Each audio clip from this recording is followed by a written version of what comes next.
ఈరోజు ఈ వీడియోలో నేను మీకు తెలంగాణ స్టూడెంట్స్ ఎవరైతే ఉన్నారో వాళ్ళకి ఒక 2 విషయాలు అనేది నేను చెప్పదలుచుకున్నాను.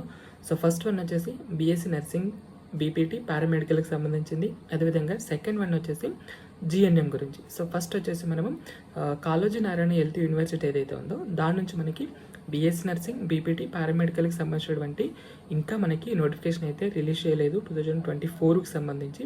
సో ఆల్రెడీ మనకి ఏపీలో డాక్టర్ ఎన్టీఆర్ యూనివర్సిటీ నుంచి జస్ట్ బీఎస్సీ నర్సింగ్కి సంబంధించినటువంటి నోటిఫికేషన్ మాత్రమే రిలీజ్ చేయడం జరిగింది. ఆల్రెడీ అది సర్టిఫికేట్ వెరిఫికేషన్ ప్రాసెస్ అయితే నడుస్తుంది.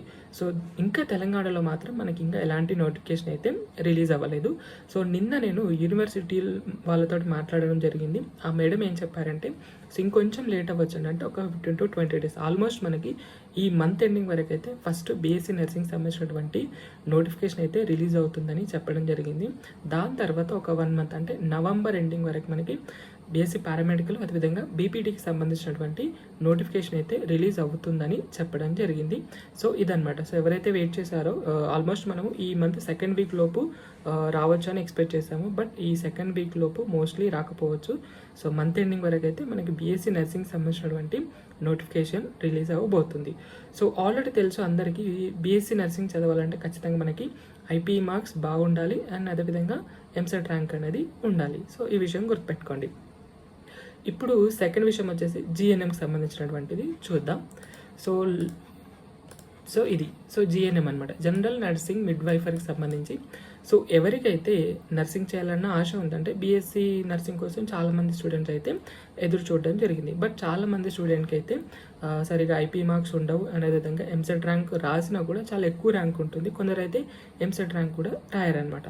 సో నేను సజెషన్ చేసేది ఏంటంటే సో ఎవరైతే ఎంసెట్ ర్యాంక్ రాసి చాలా ఎక్కువ ర్యాంక్ ఉంది, నర్సింగ్ చేయాలన్న ఆశ ఉంది అనుకున్నటువంటి స్టూడెంట్ ఎవరైతే ఉన్నారో బీఎస్సీ నర్సింగ్ కోసం కాకుండా జిఎన్ఎం కోసం అయితే అడ్మిషన్ అయిపోండి. ఆల్రెడీ మనకి ఏపీ మరియు తెలంగాణలో సో 2 తెలుగు రాష్ట్రాలలో జిఎన్ఎంకి సంబంధించినటువంటి నోటిఫికేషన్ అయితే రిలీజ్ చేయడం జరిగింది. సో ఐ థింక్ ఈ మంత్ 17th వరకు లాస్ట్ డేట్ అనుకుంటాను. సో ఎవరు అప్లై చేయాలి జిఎన్ఎంకి అనే విషయాల గురించి ఇప్పుడు నేను మీకు చెప్పబోతున్నాను. సో ఫస్ట్ మనము జిఎన్ఎంకి సంబంధించి చూస్తే జస్ట్ ఇందులో మనకి 10+2 ఉంటే సరిపోతుంది విత్ ఇంగ్లీష్ సబ్జెక్ట్ అనమాట. 40% ఉండాలి. అంటే intermediate to English subject 40% marks ఉంటే కనుక మీరు జిఎన్ఎంకి ఎలిజిబుల్ అనమాట. అదే బీఎస్సీ నర్సింగ్ సంబంధించి చూస్తే సో 10+2 ఉండాలి. అదేవిధంగా 45% మార్క్స్ అనేవి ఉండాలి. జస్ట్ క్వాలిఫై మాత్రమే, ఇది అంటే అప్లై చేయడానికి మాత్రమే 45% మార్క్స్ ఉండాలి. అదేవిధంగా బయాలజీ, ఫిజిక్స్, కెమిస్ట్రీ అంటే సైన్స్ స్ట్రీమ్ ఉన్న వాళ్ళు మాత్రమే దీనికి ఎలిజిబుల్ అనమాట, దీనికి బీఎస్సీ నర్సింగ్కి.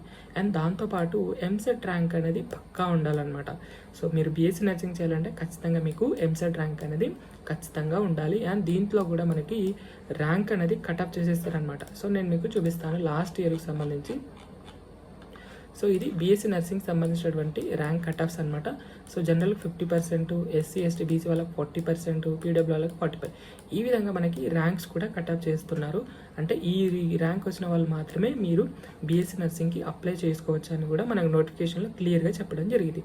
సో దానికంటే ఎక్కువ ర్యాంక్ వచ్చిన వాళ్ళు ఏం చేయాలి? సో నర్సింగ్ చేయాలని ఆశ ఉంటుంది కదా, సో అలాంటి వాళ్ళు చదవలేరు. ర్యాంక్ అయితే ఇంక్రీజ్ చేస్తారు, బట్ ఎప్పుడు రిలీజ్ చేస్తారు అది అఫీషియల్గా అయితే ఎలాంటి ఇన్ఫర్మేషన్ లేదు. బట్ లాస్ట్ ఇయర్ మనకి ర్యాంక్ అయితే ఇంక్రీజ్ చేశారు. ఇంక్రీజ్ చేసిన ఏం లాభం? ఆల్మోస్ట్ మనకి మనం అనుకున్నటువంటి కాలేజెస్ అన్నీ ఫిల్ అయిపోతాయి. ఫస్ట్ కౌన్సిలింగ్లోనే మనకి ఫిల్ అయిపోతాయి. తర్వాత ర్యాంక్ ఇంక్రీజ్ చేసినా ఏదో కొన్ని కాలేజెస్ మాత్రమే మనకు ఉంటాయి అన్నమాట. సో ఈ విషయం గుర్తుపెట్టుకోండి. ఈ విధంగా ర్యాంక్ అనేది ఉంటుంది. సో ఎవరికైతే ఐ ర్యాంక్ ఉంటుందో వాళ్ళు ఈ జిఎన్ఎంకి అనేది షిఫ్ట్ అయిపోవచ్చు. సో జిఎన్ఎం మనకి 3.5 years ఉంటుంది, 3 years కోర్స్ ఉంటుంది. అండ్ 5 to 6 months మనకి ఇంటర్న్షిప్ అనేది ఉంటుంది. ఈ బీఎస్సీ నర్సింగ్ వచ్చేసి మనకి 4 years ఉంటుంది. అండ్ ఈ జిఎన్ఎం వచ్చేసి మనకి తెలంగాణ నర్సింగ్ కౌన్సిల్ వాళ్ళు కండక్ట్ చేయడం జరుగుతుంది ఎగ్జామినేషన్ అనేది. ఈ బీఎస్సీ నర్సింగ్ మాత్రం కేఎన్ఆర్ అంటే కాళోజీ నారాయణ హెల్త్ యూనివర్సిటీ ఏదైతే ఉందో వాళ్ళు దీన్ని కండక్ట్ చేయడం జరుగుతుంది. సో ఇది గౌట్ జాబ్ చూసుకుంటే కనుక సేమ్ ఉంటాయి అన్నమాట క్వాలిఫికేషన్ సంబంధించి. మీరు తెలంగాణ స్టేట్లో స్టాఫ్ నర్స్ ఉద్యోగాలకు అప్లై చేయాలంటే మీకు జిఎన్ఎం అన్నా ఉండాలి, లేదంటే బీఎస్సీ నర్సింగ్ అన్నా ఉండాలి. ఫర్ ఎగ్జాంపుల్ నేను మీకు చూపిస్తాను. సో ఇది మొన్న మనకి స్టాఫ్ నర్స్ కోసం రిక్రూట్మెంట్ అనమాట. ఇది పర్మనెంట్ ఉద్యోగాల కోసం మొన్న నోటిఫికేషన్ రిలీజ్ చేయడం జరిగింది. సో ఆల్రెడీ మనకి అప్లికేషన్స్ అయితే స్టార్ట్ అయిపోవడం జరిగింది. సో దీంట్లో మనకి దాదాపు 2050 పోస్టులకు అయితే నోటిఫికేషన్ రిలీజ్ చేయడం జరిగింది. ఏది? స్టాఫ్ నర్స్ ఉద్యోగాల భర్తీకి. దీంట్లో మీరు క్వాలిఫికేషన్ చూసుకోండి. మనకి